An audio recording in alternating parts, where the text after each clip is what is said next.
Terus ketika paradigma baru itu ada istilah bottom up, dari bawah orang lokalnya berpartisipasi, termasuk menggunakan teknologi, menggunakan partisipasi masyarakat semuanya. Terus sumber dayanya semakin dilakukan secara efisien, karena makin kesini sumber daya alam semakin terbatas, sehingga perlu memikirkan efisiensi. Kalau zaman dulu kan ya bebas, mau bangun di mana, memanfaatkan sumber daya dari mana bebas. Bahkan zaman dulu itu ada yang namanya berburu terus pindah lagi lainnya. Kalau sekarang kan sudah tidak bisa, karena lahan-lahan itu sudah dimiliki oleh orang-orang tertentu, tidak bisa sembarangan pindah-pindah semaunya. Kalau zaman dulu kan ini sudah tidak menghasilkan, ya pindah ke tempat lainnya gitu.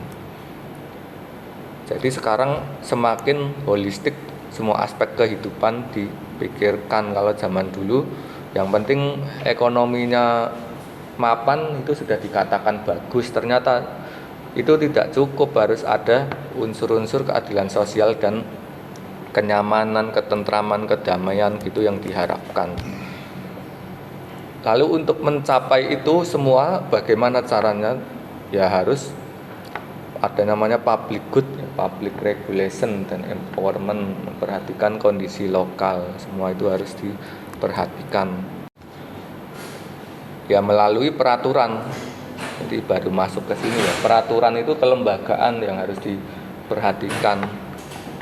Apa saja lembaga yang ada di desa? Ya banyak. Ada BPD, Badan Permusyawaratan Desa, itu seperti DPR-nya kalau di nasional ya, itu namanya BPD. Kalau BUMDes, Badan Usaha Milik Desa, itu ya seperti BUMN.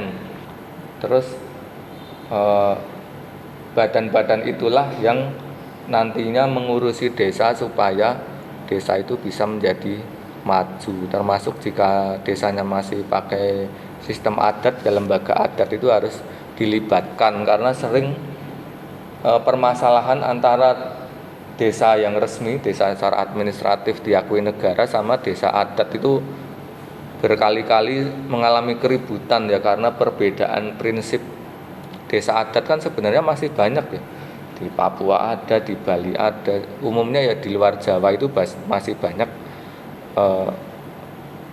desa-desa adat yang itu batasnya pun tidak selalu sama. Bahkan satu desa adat, nah cakupan yang meliputi beberapa desa itu kan bisa menimbulkan masalah sebenarnya, bisa menimbulkan masalah miskoordinasi. Itulah yang harus dipikirkan. Termasuk biasanya wilayah desa itu kan luas, terus